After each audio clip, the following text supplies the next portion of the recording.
Across to our reporter Lopang Alomu, who's at Wits University in Braamfontein. Good afternoon, Lopang. In December, Wits announced an 8% fee increase for 2017. Any comments on that from any of the students that you've seen there?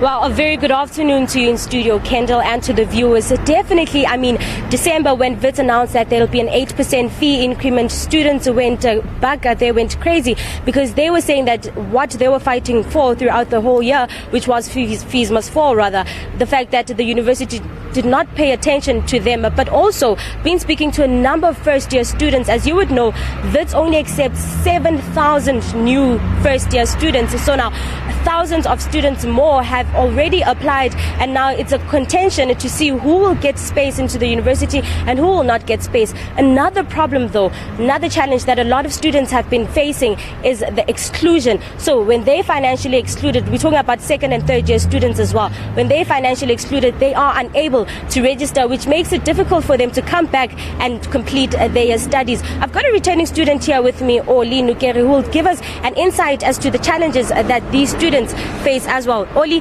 thank you so much for your time. What are the challenges that you as a returning student are facing right now? Okay, basically we're facing the financial exclusion and academic exclusion. Talking about the financial exclusion, there is fee increment now that we're talking about, which is 8%. That 8% is going to affect everyone, returning students and first year students. And talking about NSFAS, NSFAS only covers certain number of students.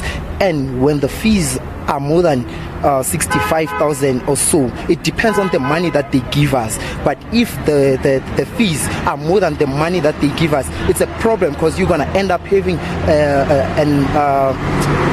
you're gonna end up having financial debt, which might hinder you from graduating.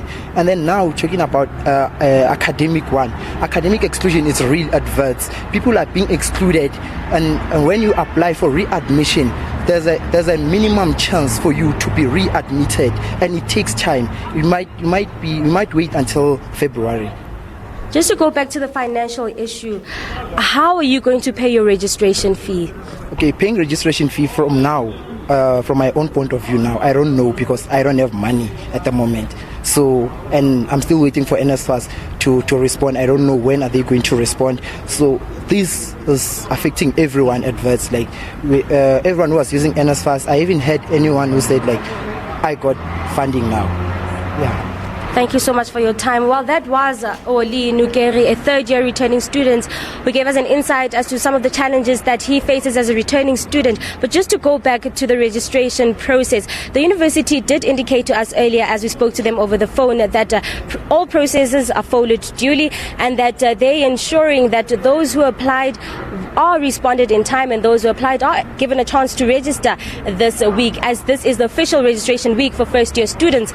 Also, I've spoken to a couple of students who were not successful in their registration due to the fact that they were financially not able to pay for the fees. They were not able to meet the minimum requirements that you needed to actually get through to the university. So those are some of the challenges that have been faced by students. Gifense Mokari, the SRC president at Wits, alluded to the fact that many students are still complaining about financial exclusion. So I guess it is still the same story for 2017, where students are still complaining of financial difficulties when it comes to varsities.